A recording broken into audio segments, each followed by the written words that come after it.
hapa tumesimama hapa, tuko hii shamba ya Uhuru Muigai Kenyataa, pahali watu walikuja wakaharibu mali ya watu, na tumeanza kupanda miti hapa, tukisema ya kwamba ile miti ilivunjwa hapa, lazima replace miti yote ambayo ilivunjwa, kuhakikisha ya kwamba tumepanda miti vizuri.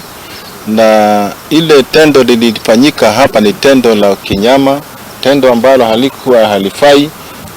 Tunasema ya kwamba ile miti tumekuja naye, tumepanda miti hii area yote, kwa sababu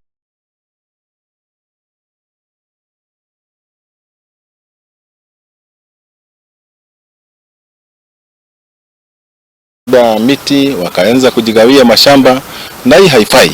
Hii ni mali ya mtu binafsi ambaye haitaki kuchezewa na mtu yoyote. Tunasema ya kwamba hii ni kama ishara ya kuwaonyesha watu, hii ni onyo. Kama shamba ni la mtu, lilindwe na watu wakae imara wakiangalia vitu za watu kama ni zao.